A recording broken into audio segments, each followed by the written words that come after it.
I wanted to just start off with a few sections. We had a really great customer survey that we did this fall, and we had a lot of responses to. Some of the comments, it was really clear that they maybe don't know that much about the Regina Farmers Market. So I wanted to start off by telling you who we are. So the Regina Farmers Market is a nonprofit cooperative that was founded by farmers in 1975. Fun fact, our very first seasons were held at the exhibition grounds, what they now call the Real District. And so returning there at 50 years old was a real full circle moment for us. The RFM is an authentic farmers market.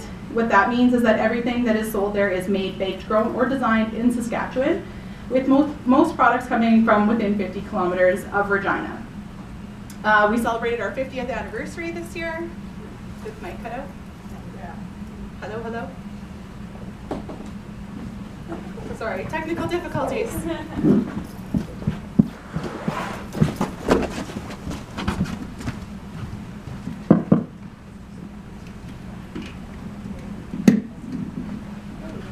Okay, hello, hello?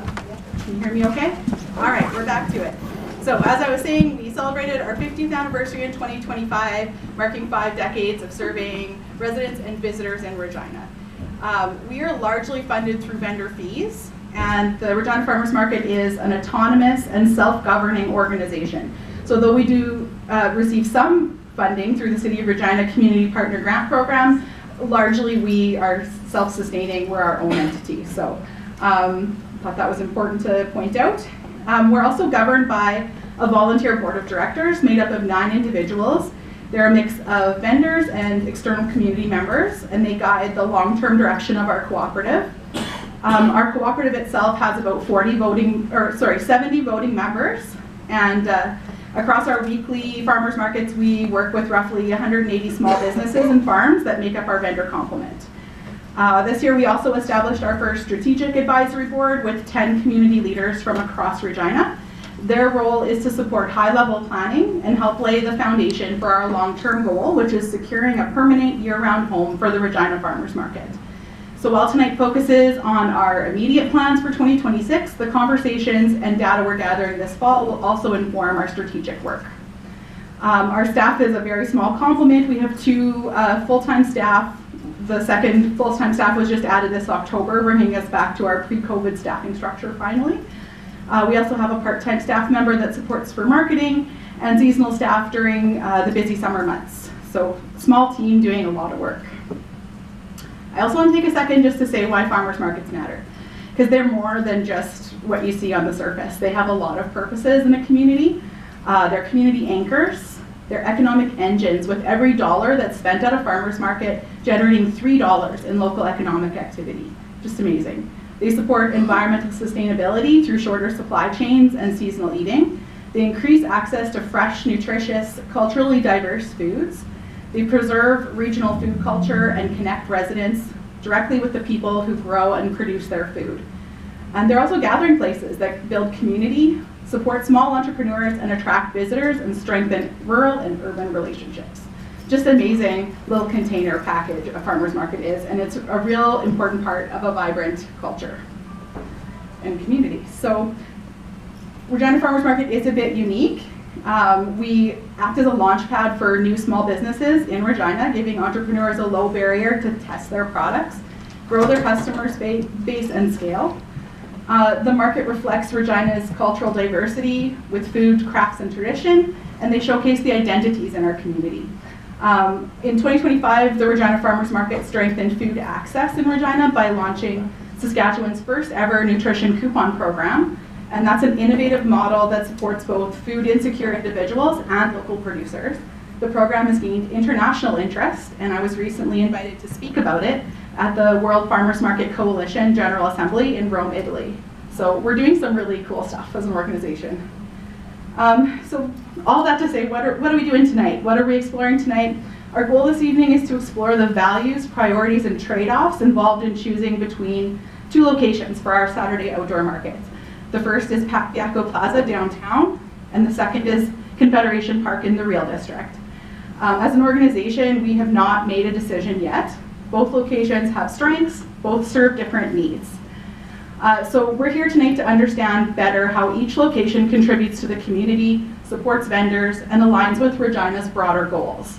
So as the panelists share their perspectives, we'll also consider how each location affects different groups: seniors, families with young children, newcomers, transit users, people without vehicles, and residents with mobility challenges.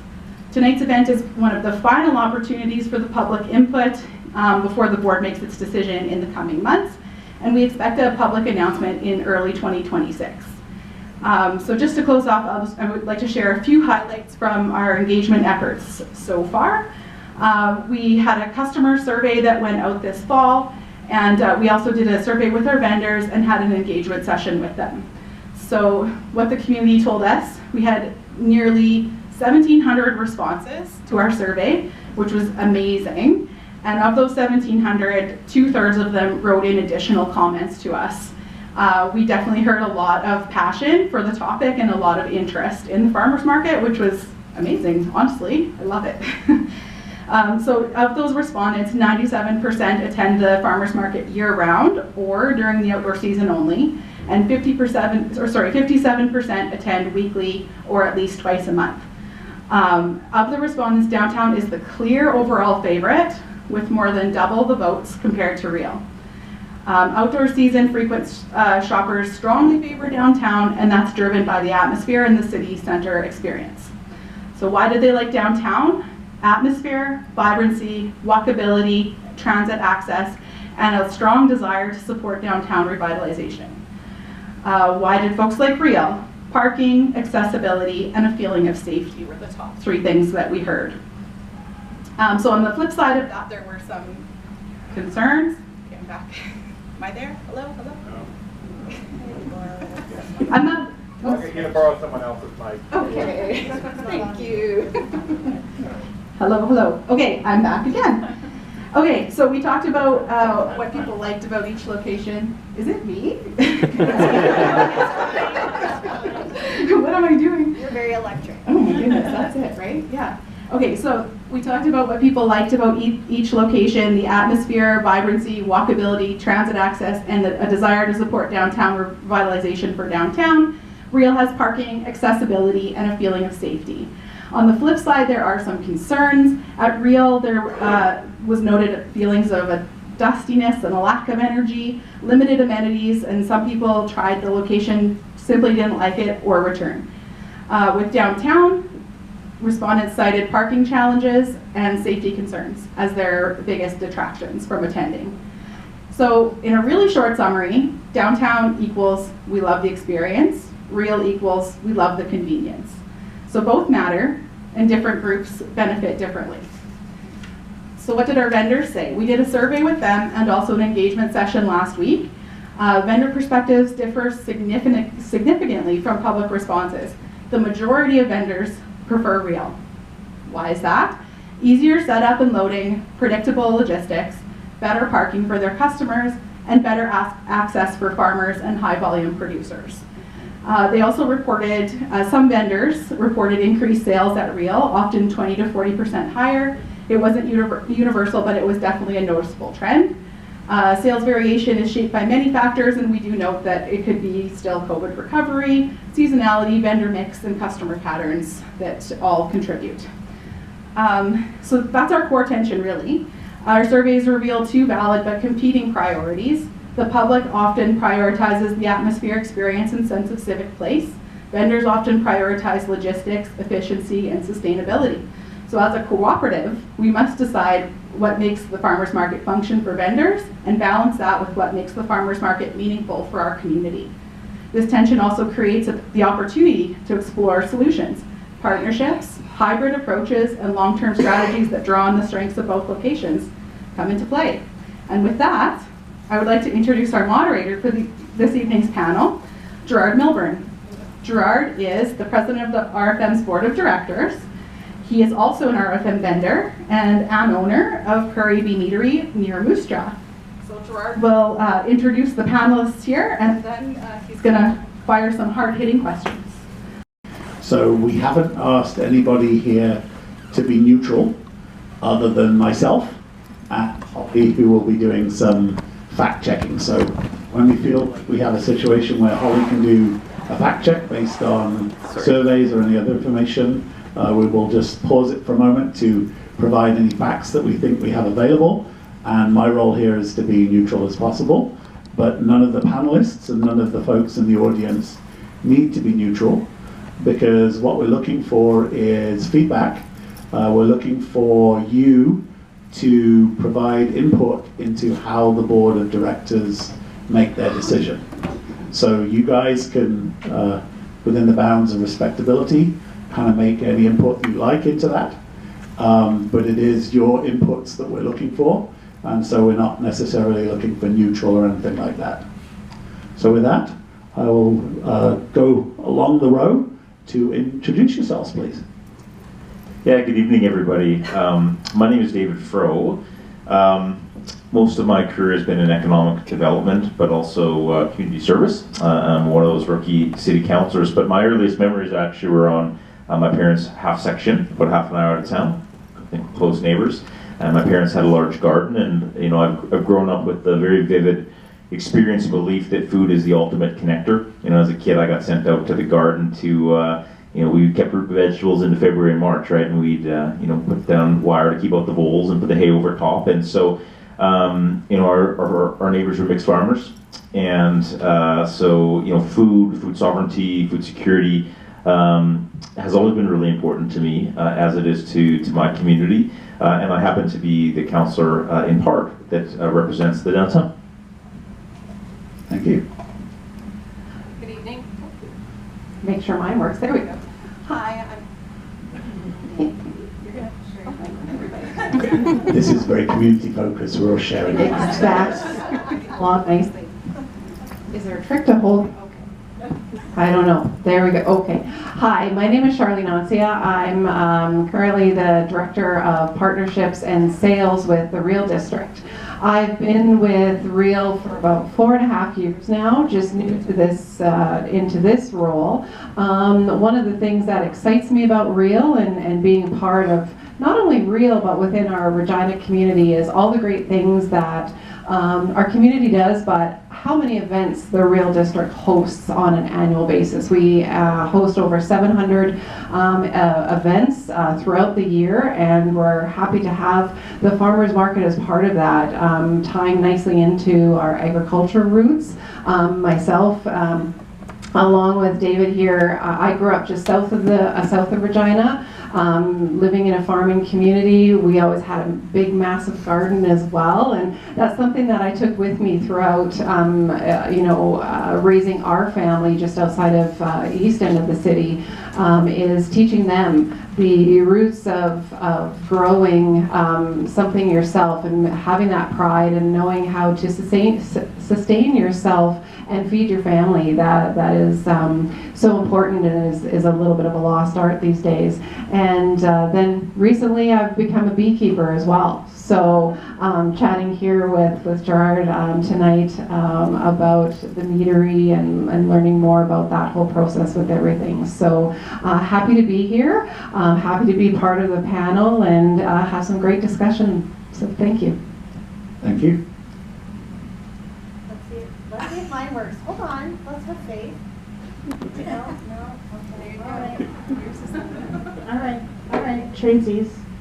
My name is Lisa Gibbons. I am the Director for Downtown Vibrancy with Regina Downtown Business Improvement District. I was fortunate to be born in Regina, a half a block from the Jolly Roger. So if any of you don't know that, that one works though, no? We want this one. Oh, take them all away. We don't need that microphones. So I was very fortunate to grow up in North Central and close to Real. So out of my bedroom window, I would often hear the events happening at Real. Even if we couldn't always attend, it was a great atmosphere. I've lived most of my life, all my life in Regina. There's no secret life where I lived away. Good thing my family's not here. And I worked for government for many of those years, and in about 2008, most of my work was outside of the downtown, and I would get calls, let's meet downtown, and I would go, parking though, where am I going to park? And wouldn't you know it, in 2011, I was hired by the bid, and that was the conversation I had all the time. It's worth finding a parking spot downtown. So here we are today. I'm sure that's going to be a conversation we're going to have. It's something that's definitely changed over the years of how we use downtown and who's coming downtown. In 2011, when I did join RD Bid, it was great to have the farmers market education. We shared an office at that time with the farmers market and Ada and Dee, and at the time I think Vance might have been the chair.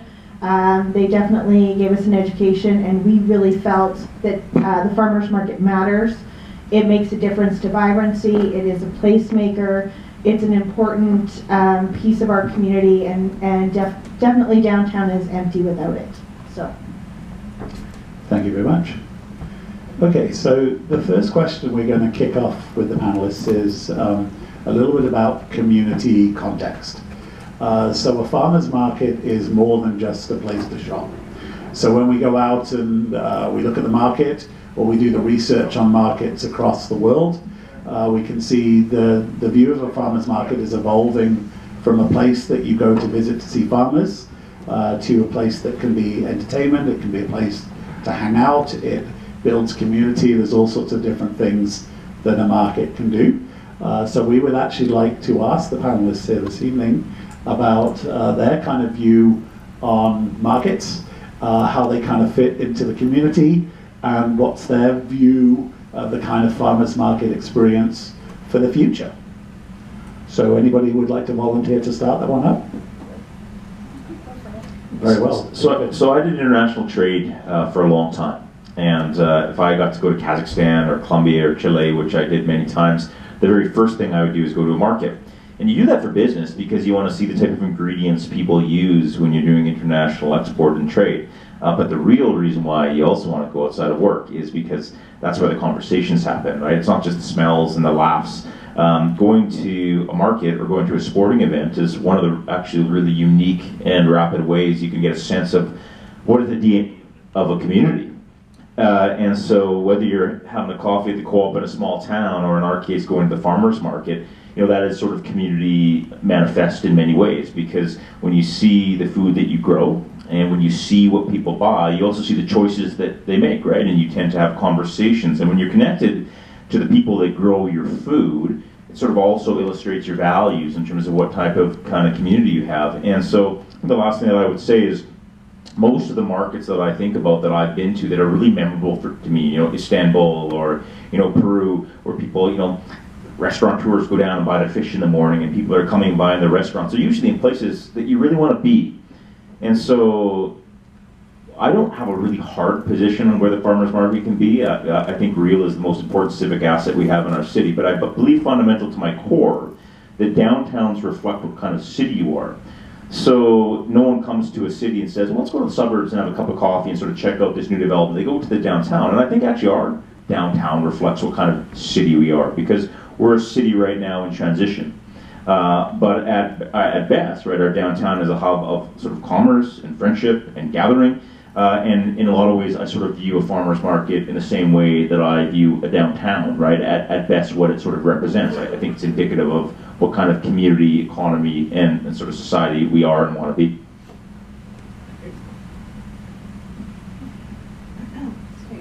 I would, you know, my position, obviously we're encouraged to be positional here, but certainly, you know, on the Real District, it provides and answers a few of the questions that, you know, Holly brought forward in her introduction. Making sure that we do have that safety option for people. We always do have the 24-hour security on staff, so if anybody, vendor or guest, is ever having any issues, we do have that there for them. Of course, parking. There's ample amount of parking. You know, when we talk about the experience, we have a beautiful asset on the property at the Real District, which is Confederation Park. That was opened in 1927 and has been recently restored to, you know, especially the fountain. If you've been there for Party in the Park with the Rider game, or you've been to QCX, or just, you know, it's open to the public any time of the day to come and and visit and walk through. It's a wonderful space, and that is something that also can ties in nicely with the farmers market. Do I think that it has seen the best potential aligned with the farmers market? There's more that we can do, and we can offer that support to help build out more of those things with looking at it from a business partner perspective. One of the things with Real is really making sure that not only are we having rentable space and events and tenants coming to that space, but how do we be a good business partner with the people who do want to be there? And farmers market is one of those areas that we have a lot of infrastructure that we can help support to help the growth of farmers market, not only in the short term, but in the longer term as well. And we as Councillor mentioned, we are an important civic asset. We consider ourselves a property that welcomes the world. And what better place to have the farmers market when you have a lot of times a captive audience coming to that location every single week, every single weekend of the year, that can help support the viability of the new businesses that are coming, entrepreneurship, cultivating new business, and supporting the economy through guaranteed new traffic and new visitors, but then also drawing from the community that's here who have come to love and know the farmers market as well. Thank you. Next up.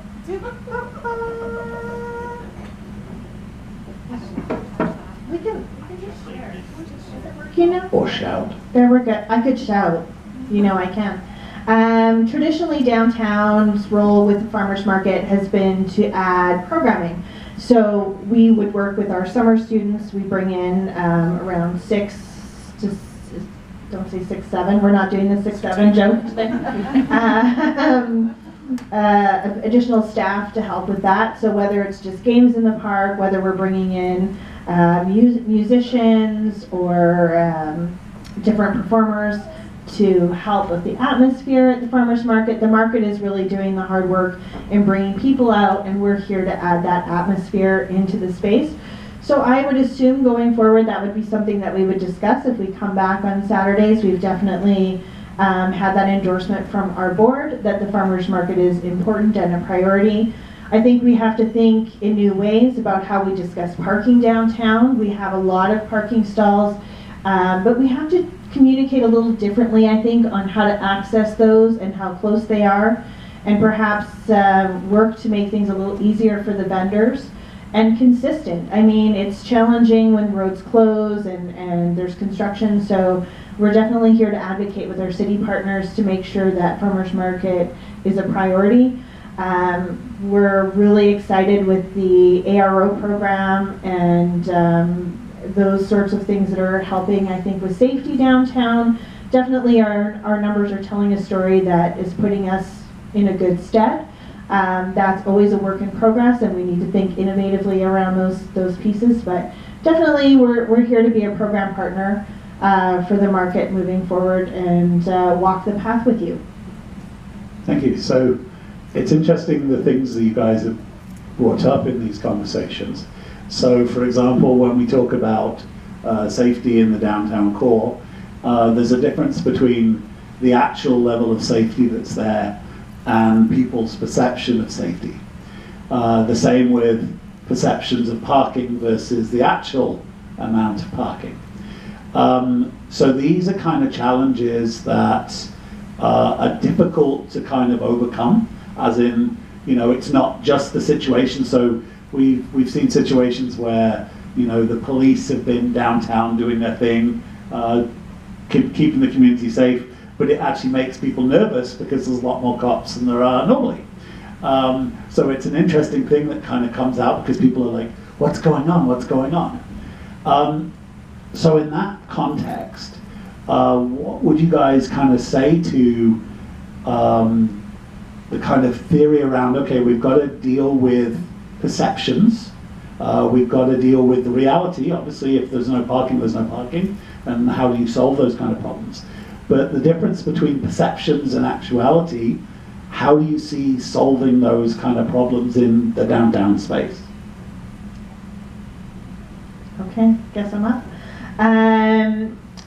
Really changing perception is through actually experiencing.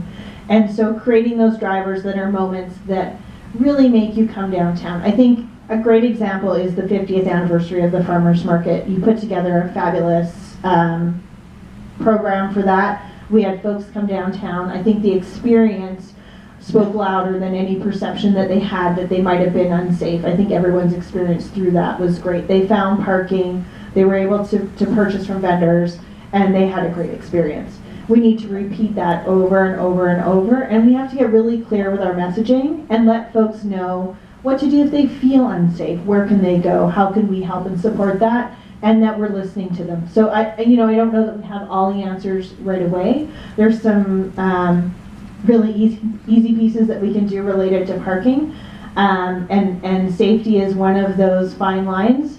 RPS will come out and make sure that they're very present, and everyone is very concerned about that. It's one of those things where the ARO program is about building relationships, and perhaps we need to work on that in a different way this upcoming summer, so it's a little more relationship based and a less cop cars and lights sort of energy around. Yeah, I think too, from my perspective, first, the downtown is safe and there is parking. And I do think as a community, we're starting to sort of relearn or reimagine what a downtown means, right? So most downtowns in Canada, you can't sort of drive and park and get out of your car, and our downtown is experiencing something that many other downtowns across Canada are experiencing as well. And that's the nature of living in a diverse community with diverse people, some of which are vulnerable and have complex needs. But I guess a couple of things. The city, any city, like the police won't solve those challenges, but the areas I think have been quite good. And while a city, and those of us in this room, we have limited sort of upstream tools in some ways in terms of how we affect why crime happens or why folks may have, acute mental health or addiction issues. But one of the things we can actually do is, in addition to get people on the street, is to sort of think about how we design our communities and how we activate our communities. So one of the things the city's doing right now is reaffirming its commitment to the downtown. The downtown has a downtown neighborhood plan, which we're currently undertaking along with the Centre Square area stakeholder engagement in terms of revising it. But there's going to be announced very soon a concrete sort of action plan over 18 months that will outline sort of how we create alignment between the various things we do in the downtown. Ideally, how do we inject capital and confidence? And then there's going to be some items in this budget, notwithstanding that it's a tough year, because we've put generational investments into the infrastructure in the downtown, but I think there's going to be some really cool things that focus on the cleanliness and beautification.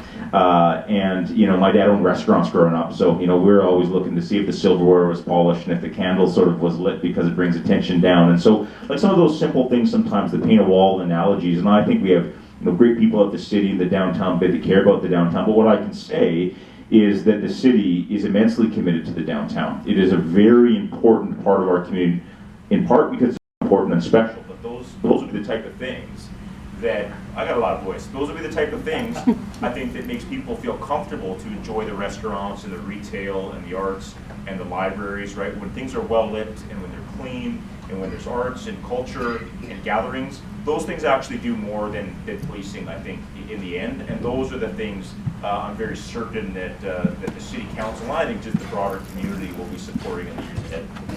Moving it back for a short term for one season and then make another move, that sometimes is hard to make change with behavior of a community versus the back and forth and changing back and forth. So certainly there's both certainly wins on both sides of the argument or debate this evening with everything, but it's certainly when I'm thinking about it as a customer experience and viability for ensuring that Farmers Market doesn't lose its customers for the next season, or some of its vendors because of the back and forth. That's kind of one of the things that I would be more concerned about with just sustaining what they're going through right now until a more definite decision is made for the longer term.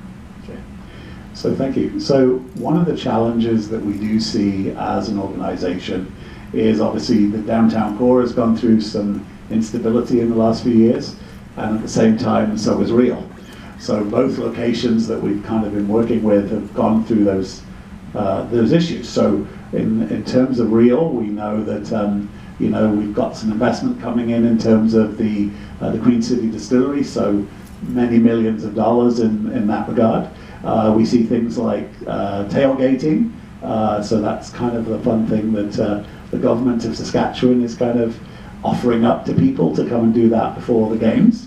So as a market, we see that as kind of potential instability for what we're about. So we see ourselves as being important to the community, but not necessarily $20 million of importance. So in terms of, and so that's for Real, and then in terms of downtown, there's all sorts of infrastructure work and other things that are required to keep the city up to date and challenges associated with that. So in terms of stability in the locations that we might end up in, how do you kind of ensure that the market is not disappearing into all of that instability and noise? Well, on the Real side of things, I think, you know, with the Queen City Distillery coming onto the market with the investment into it, into the property, it's a $20 million investment that's going into that and slated to open December 2026. I think that just adds another vibrancy to the district and what it has to offer. It's you know, it's vibrant in terms of a pub. There's live entertainment options. It's a distillery, of course, as well. And there again, it's also about creating, you know, when we're talking about sustainability with the farmers market not getting lost in all of that, is how do we support and create that community of businesses around within that within the property? You know, when in terms of an outdoor market right now, yes, there would be an outdoor option for the summertime, which may be looking at bumping up a little bit to some of the tailgating, but you know, early indicators show that really for the CFL schedule coming out this year, there may be roughly about 2 Saturdays in the entire season that may be affected by this. So again, official schedule's not out, but you know, early indicators are showing that we're looking at that. So again, we want to create a stable environment for our tenants, for the farmers market. Again, we're a 102-acre property with over 1 million square feet indoors. We'll find space, and space isn't our problem. I think, you know, sometimes when you're making a decision, the immediacy can sort of dominate your thought, right? Instability in the downtown with construction, perceptions of crime, some changes at Real, but I think in the end, you know, our job always is to elevate ourselves up and ask about, you know, what's the outcome we're trying to sort of achieve. And I think, you know, when you think of stability, particularly when you're thinking about your long-term location, I suspect that's the most important decision that you're making. I mean, I think from the city's perspective, the assets at Real are really important. We all own them, everyone in this room, and we will invest in them because Real is important, and Real will be around in whatever iteration it's in for many decades and hundreds of years. The city of Regina in the coming years will be continuing to make generational investments into the downtown core, Sask Drive, Scar Street, and then some of the softer investments that create safety and vibrancy and culture. And so I think wherever you go, I think in the end, probably the principle that will move through your decision matrix that informs your stability is not really how does it align not just with your values, but you know, in terms of what your decision matrix is trying to achieve. And my sense is that you have a really tricky decision to make because several of your vendors have indicated that from a business perspective, it's easy to do business at Real, and some of their volumes has gone up. And of course, the key to B2B is alignment and convergence between business and customers. And so our challenge, those of us that believe that the farmers market should be in the downtown, and I am one of them, is how do we then partner with you to rally the community and those customers, many of which come, some I suspect don't regularly, to then come to the downtown and illustrate to your producers and your vendors that that was sort of the right decision. Things are quite figure-outable. We can think of traffic flow, and we can think of parking, and we can think of sort of transportation and logistics to create ease and efficacy for your vendors. But I think the real challenge in the end is going to be, will the clients support the farmers market in the downtown to the same extent as they do at Real? And when you think of a permanent home and what you're trying to accomplish, which is the best long-term option? Because, well, short-term is uncertain, and you have to be mindful of your businesses and customers. I think in the end, that's probably the answer. I think you'll be fine in either place from a certainty and predictability perspective. I'm quite confident that both Real and the downtown, when we emerge sort of in the next sort of 18, 12 months, a couple years down the road, hopefully we forget about this period of transition that we're in. Thank you. We definitely like to think of you as our anchor for the plaza. It's definitely the farmers market that has consistently programmed the plaza and Scar Street for years and years. I think we're saying 80 days in the olden days. That is what's coming to mind. We've lost the folk festival downtown, and we are at a key point where we need you. To be frank, we need you downtown, and so we're happy to think differently, to find innovative solutions that help support the vendors. We know there is infrastructure in place that helps, whether it's power for the food trucks.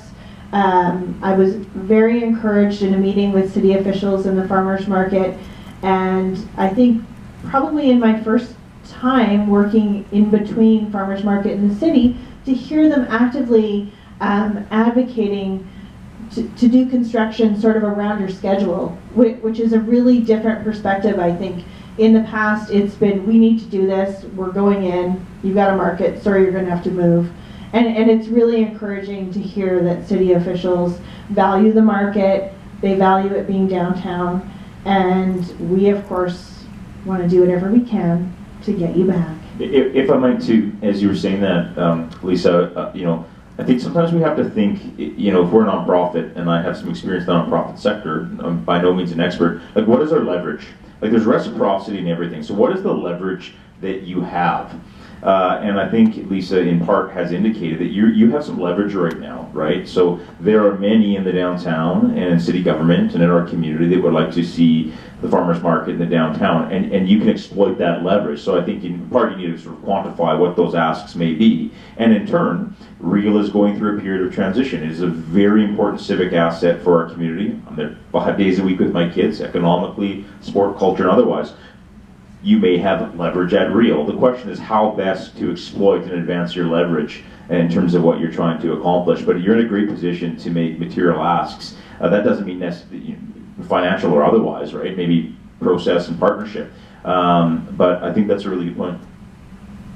I think just to add to that as well, I mean, when we're talking about different options for the farmers market to get involved more with the community, I mean, we have 3 major, signature events that come to the property that we work in conjunction with the city with regards to frost. We always have a marketplace there. We have Canada's Farm Show, which is definitely, obviously supporting the roots in agriculture in southern Saskatchewan and across the 3 prairie provinces. And then we also have Queen City Exhibition, where we have heard numerous times where we want our customers and patrons that are coming, they want that experience of that local market coming in. So we've already had some of those conversations of how can we include farmers market. Is it an option? Should we talk with them about this? Would there be interest for them to be a part of these types of signature events to just help to have more focus, help to grow and support that market, but also all of the vendors and suppliers that are going there. And it's an ask from the customers that are coming and the guests who are coming and experiencing those events on a regular basis. And what a better way to show our farmers market when you have tens of thousands of people showing up. on a daily basis throughout the year. Thank you. What time do we have? You're good, you got 15 more. Okay. So we are going to transition to audience questions and things like that in a bit, but I want to get some final mileage out of the panelists here. So in terms of addressing the board of directors who have to make these kind of choices, what would some of the things that you would like to say to them in kind of a summary for your position to unduly influence them at this stage, you know? Well, I'll go first, and to be clear, I believe the farmers market should be downtown. And I also think it's okay if it's at Real. Real has illustrated that they're a great partner and they've done a great job. I've gone there and it's awesome, right? So I drop off my kid for soccer and then I get to shop and stuff, and you're doing a great job. But if I sort of step above our conversation today, and if I reflect sort of a growing and diverse community, and I look ahead, I see immense investment, focus, and momentum around the downtown. I think we have finally realized and rallied the community around the idea that great cities have great downtowns. And it's not just the dollars and cents. I believe it's a convergence around policy and alignment. And yes, post-COVID has been really hard, but there is starting to be momentum. And I think we will see with some of this construction wrapping up, and I think we have illustrated in previous and likely this budget, that the city government is serious about the downtown. Our job now is for civil society to in turn rally around things like the farmers market as a staple anchor. And so I think I would just close by sort of reiterating what I said in the beginning, that a downtown reflects what a city is and where a city is going. It's the heartbeat of a community, and the things that people go to a downtown to do, sort of experience the pulse of a city, experience the culture, do commerce, connect with friends and family, is the same thing I think when we share a meal or we go to the farmers market. Like, I think they're intimately connected. And I think the farmers market has a lot of leverage. And so my position, I guess, given that I have to take it, would be that I'd love to see the farmers market downtown. But I also think that the farmers market is also indicative of our downtown, is that we're in a period of transition, but there is immense momentum, right? So you start the bus and you welcome everybody on the bus, and then the bus starts sort of going. And I think we sort of paint a picture where that bus is going associated with this decision. All right, I'm just, well, definitely, the farmers market is definitely, for sure, kind of that expected institution within the Regina community, whether it is, downtown, or it's at the Real District, or if that you're attracting new vendors. There's the variety of vendors that your customers are really looking for, and the patrons are looking for. And then getting them there as well, and keeping them interested and intact, and really making sure that you have some place that is permanent to grow the behavior over time. And that's really going to be, I think, the longer term play, and that's something that Real would certainly be interested in having more discussion with the board about with those things. In the short term, we'd love to have the market come back this summer. People are loving it there. It's great. I come to the district on a Saturday morning, and it's just a hub of activity, and there's cars and there's people and there's babies and carriages and people walking their dogs, and it's a great place. I love to go pick up my sourdough, have a taco, all of those things that are happening that are there. So we are creating some momentum at Real, and the environment and the experience will grow over time. But I think that those would be the things that talking and encouraging the board to look at is, where's that long-term vision really going? And I think that that's going to really help make some of those decisions for you. Please come back. Sorry, that was not very professional of me. So many people have known that 11th Avenue construction has been underway, and they are halfway done. They are moved the traffic accommodation off of the plaza, which I think has been one of the biggest challenges that we've seen, and a project that hasn't been done in over 100 years. I give them so much credit. They've pulled out pipes that I think were made of wood. That is how old some of that infrastructure was. And so it was a much needed project. However, it did result in some issues with access to the plaza. And I'm very happy to hear from our folks at the city that the plaza will be back to being the farmers market hub for 2026. It would be great to predict the future to know if there are going to be any additional work that's going to need to be done there, and I cannot guarantee you that, but I can say that there are a lot of advocates, both at the city, at council, Regina Downtown, who are going to work on your behalf to ensure that you have a consistent home on the plaza and the resources that you need, including a public washroom, everyone's favorite hockey stick power. I feel like that's secret language that we speak, Holly. But maybe there's some additional resources that as we're looking at improving things from Scar Street to Victoria Park, that you now have leverage that we can work on. And of course, we're always happy to walk with you through this process. As Holly knows, I just gave her the eye. I'm here for you, Holly. So farmers markets matter. We know the importance of it. We definitely consider you the anchor tenant of the plaza. I would guess that the city feels the same way. And whatever we can do to bring you back, we'd be happy to do that. Okay, thank you. Do you have any last thoughts that you would like to share that we haven't brought up yet? Because we're going to go to a Q&A session with the audience now. But any points you'd like to raise right now? You've got some dead air right now. I just had my wisdom tooth out on Monday, so if I appear a bit loopy, I apologize in advance. No, I think we've covered everything. We're hearing about the importance of the farmers market here today. Everyone believes it's an anchor for our community. We need to find a home that best suits it. I hope that it's downtown. I'm here to work to make sure that happens. I think everyone would love to have a permanent location in the future, and there's lots of projects that are being talked about within the downtown and improvements at Real that could suit as a location. So we're happy to have those conversations and be with you on that. Okay, nothing else from anybody? Okay, let's move over to audience Q&A. You can just raise your hand and we'll bring the microphones to you. If you have written cards as well, we will take those and read them on your behalf. Hi, I have a question for Holly.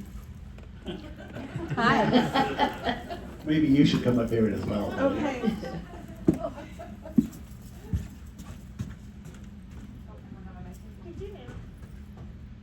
Hi. I'm just wondering if, by having the farmers market out at Real the last 2 summers, if any of the vendors who have been fairly regular all along the way have said if it returns to downtown, they won't be participating. Just because they're used to maybe the ease at Real. Just wondering. Yeah, no, great question. No, not so far. When we did our vendor survey, the preference was clear, but it was just a preference, and there was a notable about 30% of the vendors that had no strong preference, and we expanded a bit on that in our vendor meeting last week. A lot of them just have faith in us to make the right decision and align with what their needs are and what our needs are. So far I haven't had any vendors say, if you go downtown, I'm not coming. So not a threat so far. Thanks for the question. Any other brave question askers? Okay, wonderful, thank you. Okay. Oh, okay. Winter and summer in the same area. Is that a possibility? Winter and summer. Did you want to expand upon that?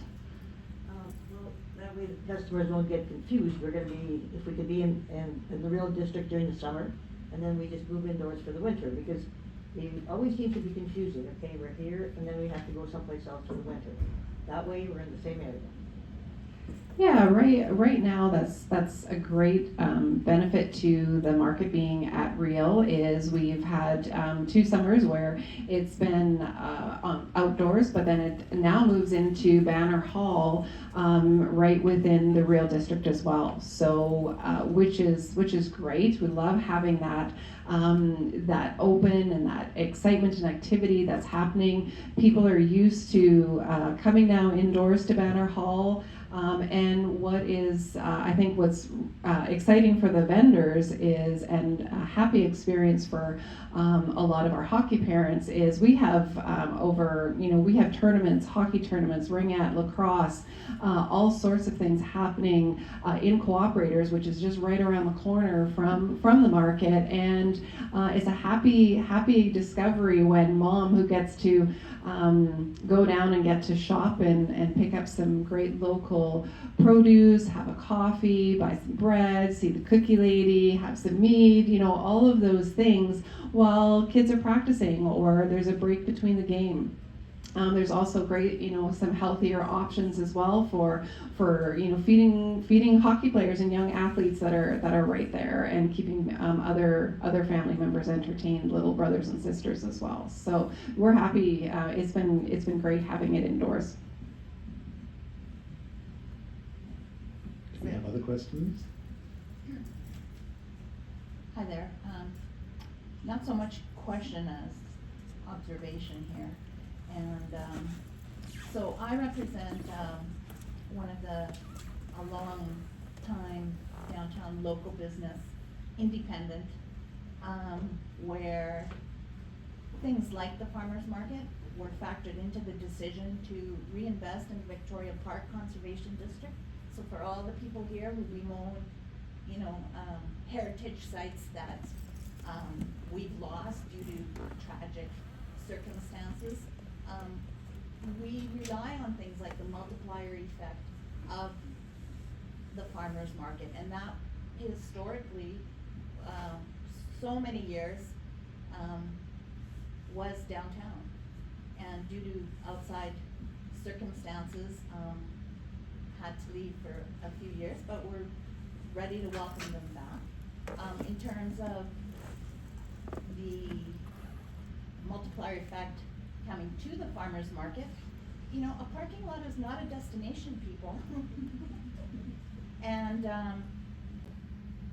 we're investing in it anyways as taxpayers. None of the reinvestment on the Victoria Park building was taxpayer funded. It was done through the relationships built, the positivity seen. Somebody saw, my father, saw hope, developed a lot of relationships, like so many local independent shopkeepers in the downtown with the farmers market. And I think there's strong alignment there. I understand there's dollars and there's hockey parents, but Regina is more than just hockey parents. You've got a transit hub that is now going to be going down Victoria Park. You're going to attract people. It's a diverse neighborhood. It feels a heck of a lot safer than, during the COVID, the worst of the COVID, when we were pretty much abandoned, I would say. So I appreciate the visibility of the police, and I think it harbors a sense of safety downtown. And none of this is going to require, I don't think it's going to require taxpayer dollars to fund what's natural and organic, and that's the two-way multiplier effect. That's people coming to the shops downtown that are already there to shop, and they'll stop happenstance, at the farmers market, at the Fiaco Plaza, which I didn't live here for a period of time, but I believe a lot of the infrastructure there came from taxpayer dollars and is already kind of wired in. It's pretty hard to compete with Real, but that's essentially what I'm hearing here. And I just think this, farmers market is also a social hub. It's an activity of, people get out, mix, mingle. Again, beyond just the hockey parents of our community, it's a cross-section of people. And I interact with people traveling from out of town, staying at the Hotel Saskatchewan, and and they'll be out on a beautiful day downtown looking for things to do, and they're like, it's so beautiful and clean. Because these are people that come from outside, and they can't believe how quiet it is since COVID. Now that's turning around, definitely. Sorry, I've got something in my eye. Definitely things are turning around. I sense it, I see it. I'm boots on the ground every day, and I understand, economics, obviously.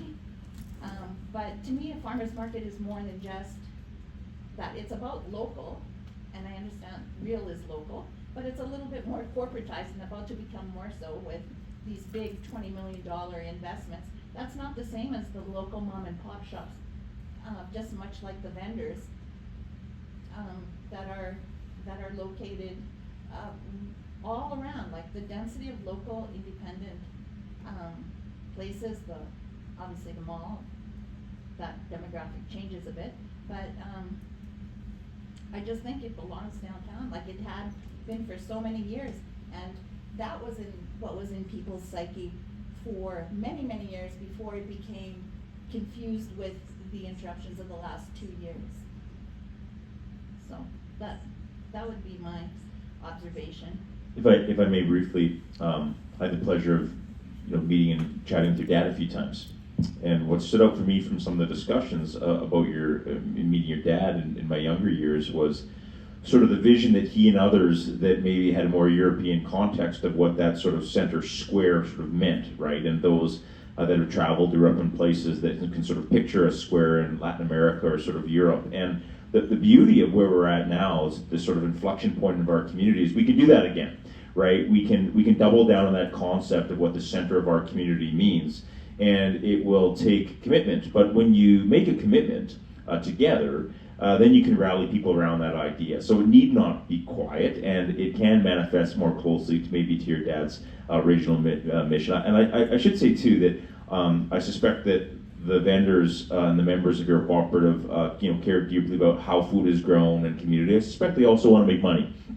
And to the extent that transportation, logistics, and parking are inhibiting us, those things are figure-outable, right? Like they really are, and that's back to the leverage that the farmers market has, and what are some well-defined requests that they may have. There isn't unlimited dollars and cents, but if I heard Lisa correctly, there appears to be some strong alignment and commitment to figure out the things that we can. Many things are figure-outable. And if I can add to your point, and building on what Anna has said, I don't know what the numbers are right now, but I would say we have around 30,000 people who live and work in our downtown, much less that live. We need to build that. So we have some customer base. We need to get them back out of the office. We've already negotiated an agreement with Harvard to provide free parking on the Cornwall Street parking garage for market days for folks who are attending, for vendors too. I know a parking garage is not ideal for vendors, so we'll definitely help find another solution there. But everything is, we can figure these things out. I think it requires collaboration with community. You are hearing from local business who want you back downtown, who are willing to be part of that partnership to have you downtown. And it was great to hear from Harvard, who's a big anchor in our downtown, who's willing to open their parkade to make sure that we can answer some of those questions to have you back downtown. Thank you. We have a question over here as well. Yeah, we've been coming to the market for many years, and we found out until we moved to Rio that people working downtown all week long said, we're fed up, we're not going to come down on Saturdays to the farmers market because we've been there all week long. So then they go out to the Rio, like you said, there's room for the kids and everything else, and it's better for for our vendors. We have more room, and we don't have to change our places for winter and summer. It's a plus for, I think, for both vendors and customers. Yeah, I know. Speaking about transit, one of the, in the briefing package that Holly had prepared for us with some of the survey data was talking about transit, and transit is not as regular at Real as it would be necessarily as how transit is running through the downtown sector. But again, I think to both Councillor Fro and Lisa Gibbons here, point is that's figure outable. If we have to have a transit conversation with the city of Regina, and how do we make that happen on Saturdays to help on market days to get people moving and be able to come to Real and experience that. We certainly want to have those conversations as well, so that everybody can continue to partake and enjoy. And I hear you. It is challenge of opportunities out there, and that's sort of long-term thinking as we move through this.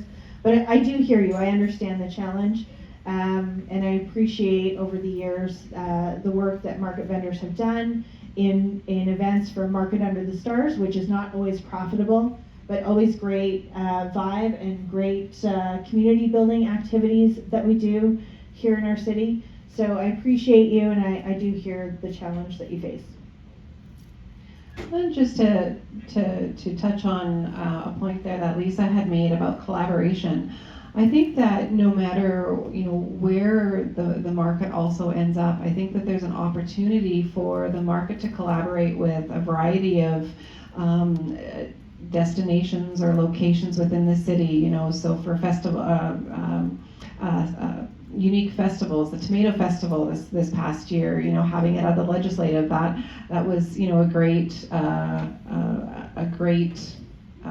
event, that was there, and I think it was very well attended.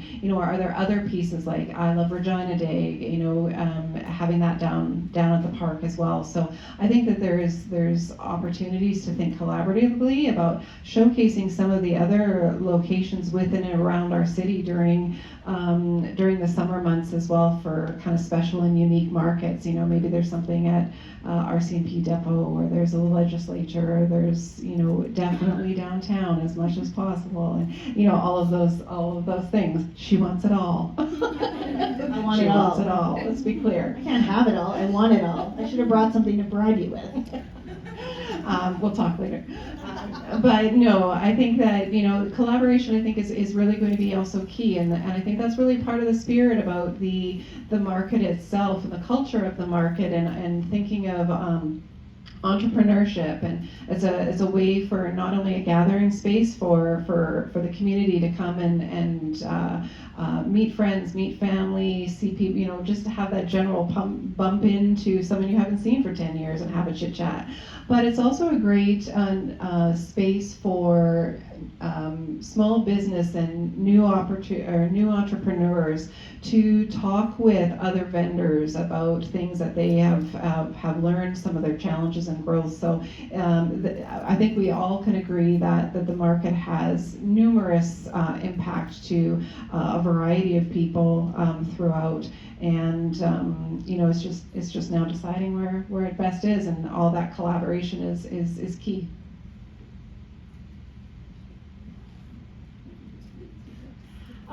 This is a question for both Real and for downtown. The market for 2 summers had satellite markets in the East End, and I have to say I was very impressed with the area, the organization, how they promoted our farmers market. Permanent signage that was up all summer, just saying farmers market here on Thursday nights.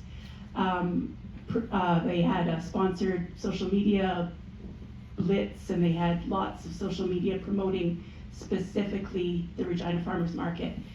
Can each of you speak to what you have done to promote the Regina Farmers Market in your area, specifically as an entity, just the market, what you've done in the past, and what you plan on doing in the future if the market lands in your area? Okay, I'll go first. For a point of clarity, I worked with Regina Downtown from 2011 till 2018, and then I was at the Warehouse District in between that. So I've just recently come back. Some points that are perhaps interesting in this scenario is that we don't own the asset. So in terms of permanent signage on the plaza, that's probably a bit of a challenge, and I couldn't speak to what had been done in previous years. I know we did signage on the sunshades, and I would assume that Farmers Market was a big piece of that. Of course, social media, I mean, everyone is doing that. Who's watching social media right now? I don't know. I think we're all in the cleanse of social media right now. I would say that our value in the past has been our partnership. So lending staff, sharing storage space, working on things like Market Under the Stars together. And if that was an interest, if that was something that mattered to Market, was permanent signage, I'm sure we could work with our partners at the city to make sure that that was up downtown. There's lots of opportunities for it. We definitely have done art boxes that we've wrapped. There's no reason that we couldn't do that with intention for Farmers Market. It would be fantastic to have some signage that says, you know, home of the Regina Farmers Market, summer 2026, manifesting. But I think that's the conversation that downtown needs to have with the Farmers Market, your staff and your board, to figure out what is it that matters. And we'll put our energy into that. We're certainly on board to do that in the future. So over to you. For sure. I think that, back in the early days of the market, when it first arrived at Regina Exhibition Association on the property. I can't speak to what they did then because I was very, very small and a child. But what I can speak to what Real is doing currently. Certainly we have a different type of social media reach that the Farmers Market can leverage through our social media and in-house marketing department that we have. So we have, obviously digital assets in and around the facility and indoors that we certainly are advertising the Farmers Market being there. And then we also have external digital signage as well on the buildings when you're driving down Louvain. There's our outdoor digital signboard. But then we also have our social media presence. So going through, we have, believe it or not, 18 different social media channels that we're very active on, and those are certainly open to different partners and events that we're hosting.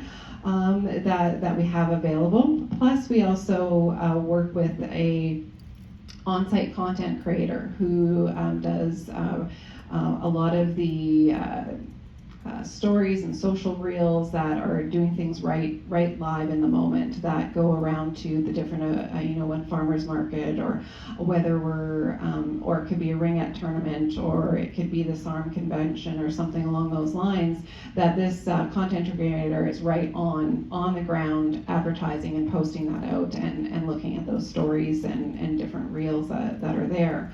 And then also, we have, word of mouth, of course. There's a lot of extra. We open the facility to make sure that there's a good traffic flow to allow from our Co-operative Center into Farmers Market. And same thing when there is rentals that are happening in the Bungie International Trade Center. We're making sure that there's walkthrough happening for the indoor part of Farmers Market as well, so that there's lots of traffic that's happening there.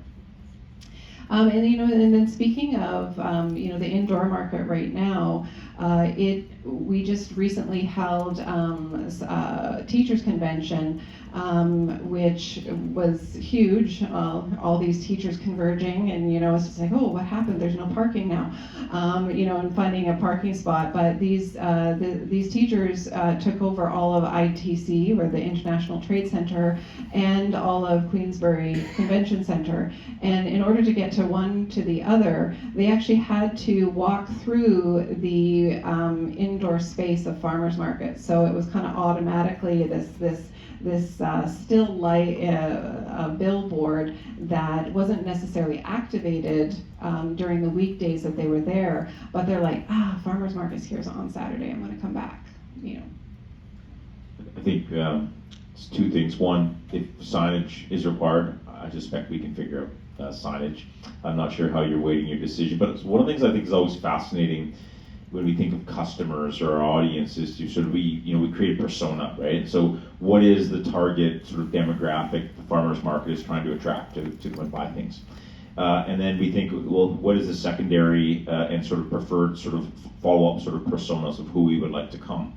And I think having that conversation together would actually be really instructive and interesting, because once we know not just who shops today, but who may shop or who you would like to shop, I think we could think, well, okay, well then, how do we facilitate a mechanism to get those folks to come and visit you? And it could be by geo-targeting certain personas through social media. It could be about thinking of public transit differently or parking differently. And we have all kinds of data sets in our community to understand what customers do. But I think in the end, the opportunity of partnership, whether you're at Real or whether you come to the downtown, is to understand your existing and projected customer base. What is it they need, right? And by understanding that, then we understand what you need. And I think then we sort of system map it together, right? And I'm not sure what that is, because I'm not in those discussions. But I just oftentimes doing that, like, those are very affordable and impactful things to do. But certainly, whether it's a sign or otherwise, most of those things are pretty figure outable.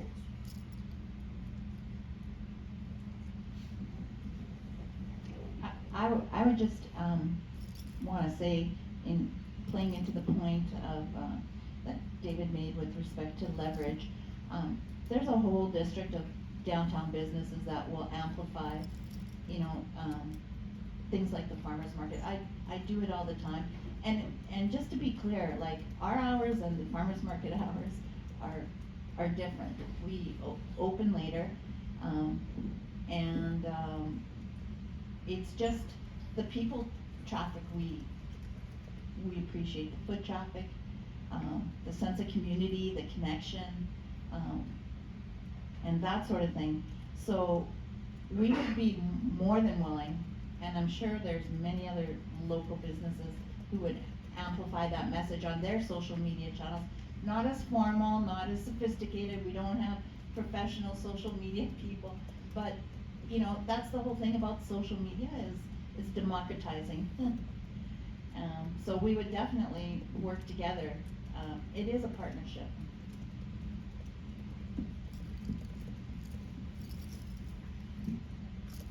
Hello.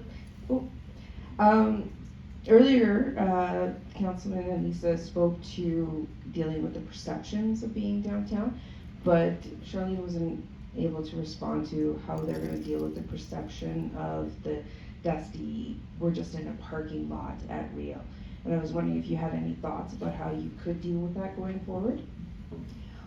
For sure. So, I mean, right now, on the website of the farmers market, it says that farmers market is located at Confederation Park.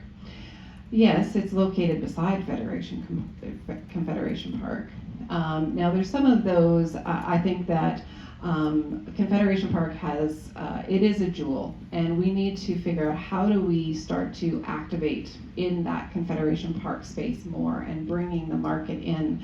And there are, things you can appreciate around, putting too much weight on the grass and all of those things. But again, to earlier points, those are figure outable. I'm not sure. I wasn't in the early conversations when farmers market first came to the district about why the decision was made to have it housed within kind of just offset from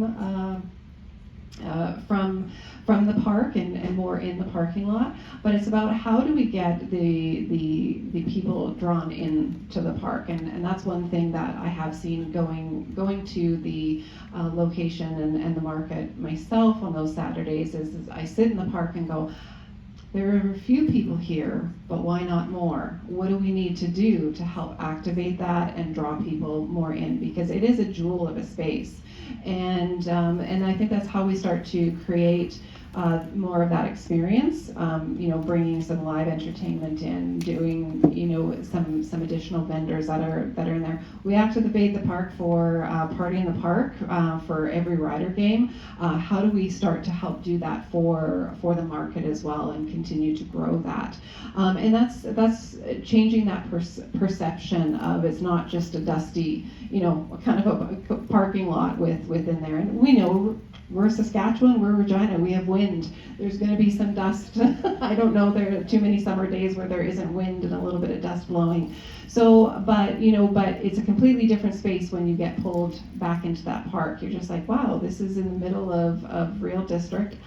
I feel like I'm transported into a different space. So we would really like the opportunity to work with the market to figure out how do we help with also that programming and how they can utilize that space to create more of that experience and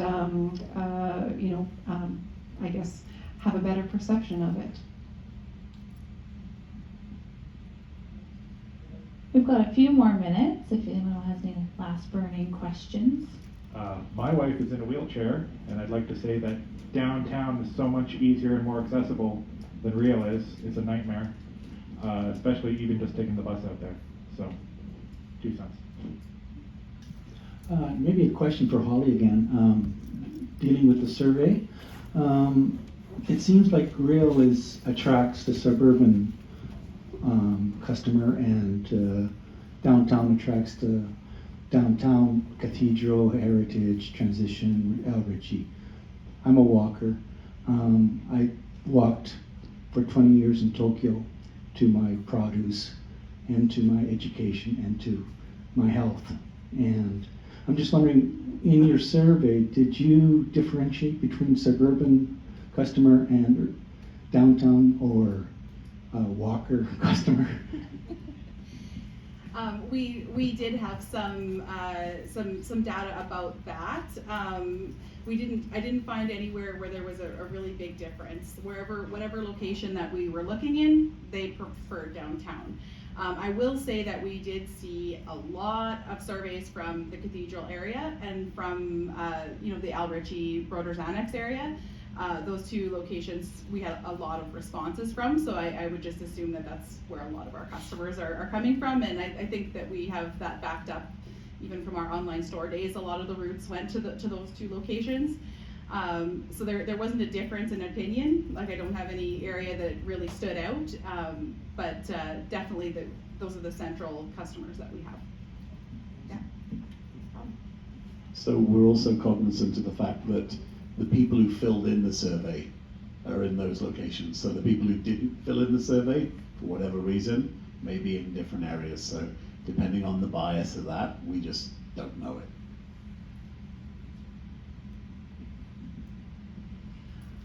To your earlier point about accessibility, I'd be interested to understand a little bit more where you find, I mean, obviously clearly the transit piece of it, but with Real being a little bit harder for accessibility, if you can expand on that a little bit more. Sure. Cracked asphalt, gravel everywhere. The park is not as nice as Victoria Park, and it's hot and sunny and dusty and just unpleasant for my wife. Thank you. Okay, I've got one question up here and then maybe the last one down there. When you're saying about dusty, don't people remember being on Star Street and it's like a wind tunnel there? It's absolute, like, we never had a problem at Real District like we did downtown. The tents were flying everywhere. We don't have that much of a problem there at the Real District.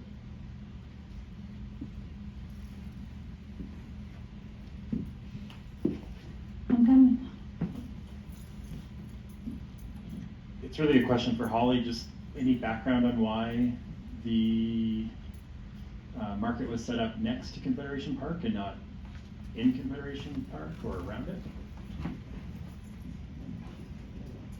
Yeah, for sure. It did have a lot to do with the logistics, especially in the summer. We get our big veggie producers coming, or folks that have trailers, and it's just a concern about the grass and what damage we would potentially do to that grass. That's why we're next to it with our vendors. The vast majority of them have a vehicle behind their booth, and so it's tough to be in a green space. If you show up one day when it's rainy and wet, that's going to do a lot of damage to the space. So that was reason number 1, and then reason number 2 was just the activations with Party in the Park. That park is fenced off for the riders, and when we would just be kind of in the space at the same time. There's that crossover. You know that. I think it was more of a question of like, couldn't it be built around Confederation Park so the vendors are facing in, but they're still on the asphalt? Because I know the decision is less about what Real probably put forward, but I think it's being pointed that way a little bit. It's probably more about the vendors and their ease of pulling up and selling, and just wanting to be on flat pavement. It definitely could be. It could be set up facing in. Yeah, it absolutely could. Well, I think something to that point too, if you're looking at that, you could also set it up where there's maybe, like, there's some vendors who don't have vehicles, there's some vendors who just have, you know, their pop-up tent and a few tables.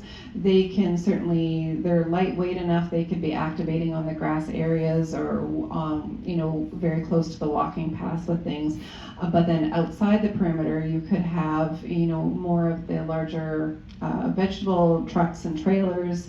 It's just kind of reimagining and reconfiguring that a little bit so that you kind of have vendors that are on the perimeter, but then they're drawing you into the park space itself as well.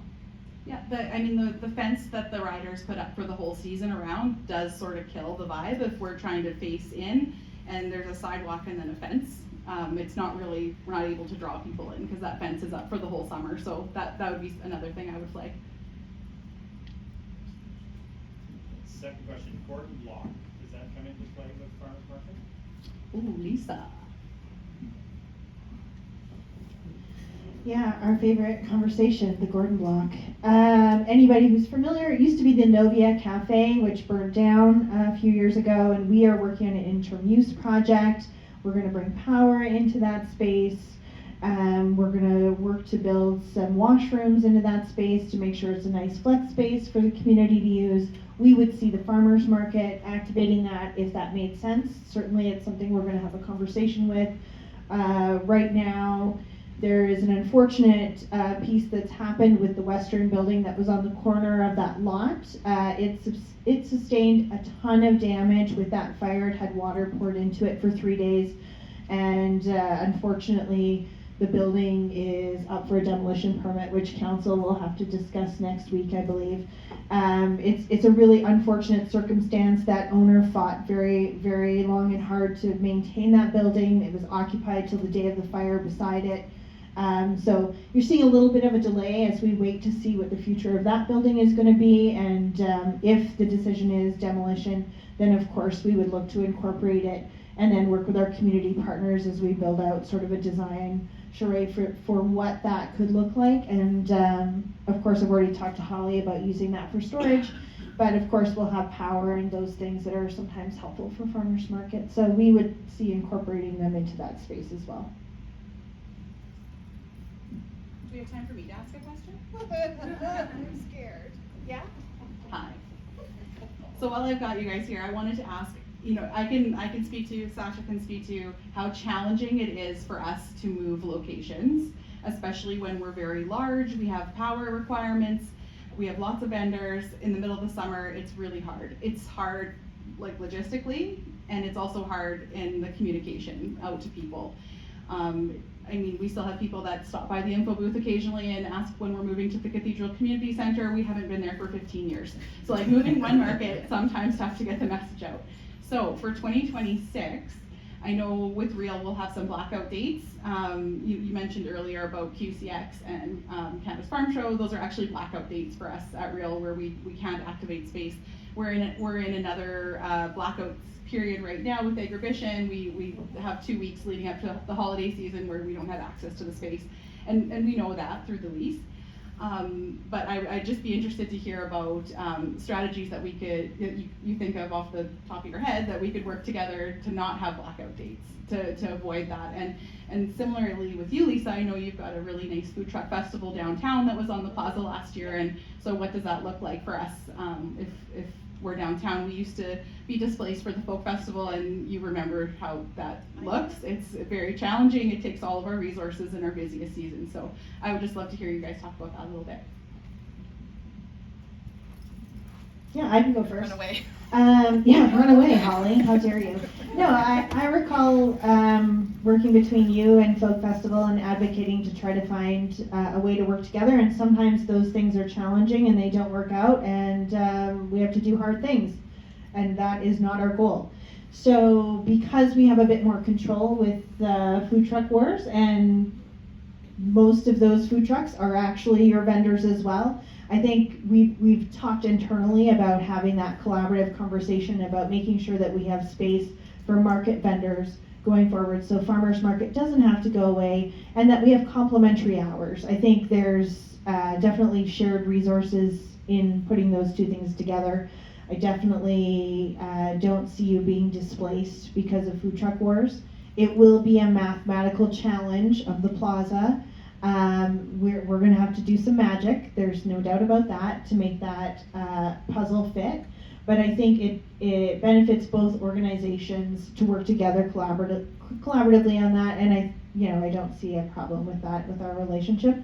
And then other future things that might displace you might be construction, but I really hear a willingness from the city to work together to make sure that you have space. We have two folks from the city here today who are great champions on that front, so there'll always be something that might come up that we can't foresee, but we're here to work with you so you don't get displaced. All right, well, first thing that I've learned about contracts is that there's lovely things called amendments. And even though we have blackout periods that were negotiated during a previous to my time and a different leadership, we're certainly not closed to having any conversations about what does that look like in reimagining. We're very much focused on the experience of our patrons and guests who are coming to the Real District, and especially, I mentioned earlier about the marketplaces that our signature events have become in previous years have been known for, and what sometimes QCX, they may not even be coming to ride the rides, or hopefully they're coming for mini donuts, because I couldn't understand why you wouldn't come for mini donuts, but you may not come to ride the rides or play games, but I'm coming directly to see what is local market, what are those things that I can come and experience. And we really want to not reimagine all of those signature events, but is how do we grow and expand and enhance those pieces that we can make space for the people who are obviously very important to our community, and that would be something that I would really be talking with our events planning team of. How can we bring that in when we're talking? We talk about when we're planning an event, we book marketplace space. So how do we include farmers market into that marketplace space? It just makes to me it is a common sense kind of conversation, and how do we build that in versus saying, oh no, we're having a marketplace, but you don't belong there. So it's more so how do we start to bring that into the conversation and how we imagine those events. With regards to the CFL or blackout dates for that.